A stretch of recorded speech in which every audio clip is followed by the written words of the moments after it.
یہ ایک سوال اٹھ رہا ہے کہ یہ لانگ مارچ کی نوعیت کیا ہوگی؟ آپ پورا ملک کو جام کریں گے؟ اسلام آباد تو میرے 27 کلومیٹر کا اسلام آباد کے اپنے یہاں پہ اپنی سیٹیں ہیں آپ کی، اس کو آپ ود نو ٹائم اس کو لاک ڈاؤن آپ کر سکتے ہیں. تو یس آپ نے ابھی تک یہ پلان اپنے پاس رکھا ہوا close to your chest, but still people want to نو.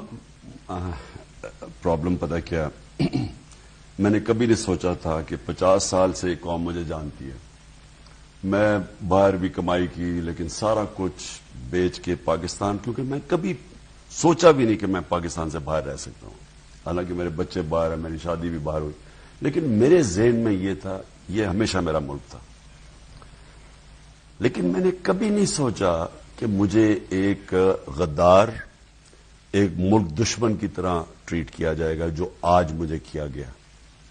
ہمارے اس ملک کے اندر یعنی پاکستان میں جب سے میں گورنمنٹ سے گیا ہوں، جو میں نے جس طرح دیکھا ہے، میرے فون ٹیپ، میں اس سے پہلے میرے نوکروں کو رشوت دے کے میرے گھر کا انفارمیشن، یعنی جو گند اچھالا گیا علیحدہ، میڈیا میں مجھے بلیک آؤٹ کیا گیا، میرے لوگوں پر ظلم، میں کبھی نہیں، جو اعظم سواتی سے انہوں نے کیا، میں سمجھتا ہوں یہ یعنی اس ہمارے ملک کے لیے سب سے شرمناک چیز ہے. جو ایک 75 سال کے آدمی سے، جس کے بچے سامنے تھے، اس کے پوتا اور پوتی 4 اور 8 سال کے، ان کے سامنے اس کو جو کیا ہے، یعنی ان لوگوں کو اگر ہم معاف کریں گے نا، یہ اللہ ہمیں معاف نہیں کرے گا کہ اس طرح کا ظلم ننگا کر کے اس کو مارا. یعنی اس سے پہلے گل کو بالکل وہ ننگا کر کے مارا. یعنی میں کبھی نہیں سمجھتا تھا کہ میرے ملک میں یہ ہوگا. یا تو ہونا کہ ہمارا کوئی میرا پیسہ باہر پڑا ہو، میں وہ کوئی شیریں مزاری کو بھی میمو گیٹ ہو، یا کوئی وہ جو ڈان لیکس ہو، یعنی ہم غداری کر رہے ہوں. جب ان کو میرا پتہ ہے جس طرح میرے خلاف ایکشنز لیے گئے اور جو مجھے ٹریٹ کیا گیا، میں نہیں سمجھتا تھا کہ اس ملک کے اندر یعنی کسی کے ساتھ ہو سکتا ہے. اور میں یہ اب سارا سوچ رہا ہوں کہ اگر یہ ہم نے اپنے لوگوں سے کرنا ہے ملک میں، کہ ان چوروں کو قبول کروانے کے لیے میں اپنی جان دے دوں گا، میں کبھی ان چوروں کو قبول نہیں کروں گا.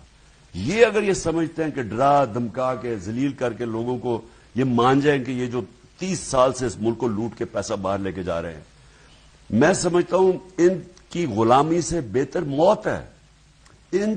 اگر ہم نے ان کے نیچے رہنا نا، اسے بہتر مر جاؤ.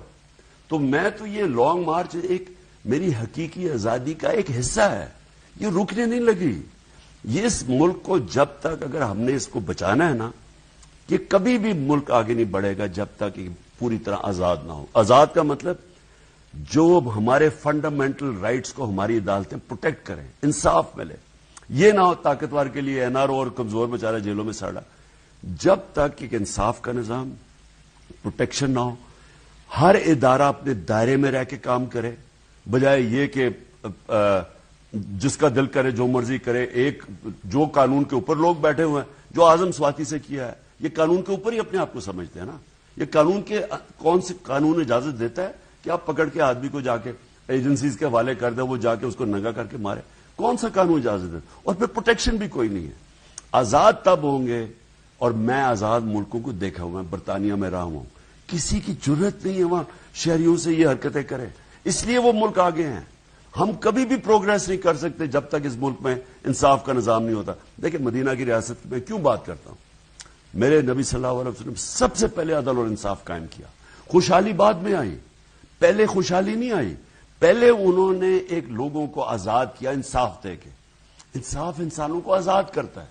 جب آپ ملک کے اندر یہ طبقاتی قانون بنا ہوا ہے، ڈاکو لوٹ کے ملک این آر او لے کے اور وی آئی پی پھر رہے ہیں ملک کے اندر، اور بیچارہ عام آدمی کو انصاف نہ ملے، کبھی بھی ترقی نہیں ہو سکتی.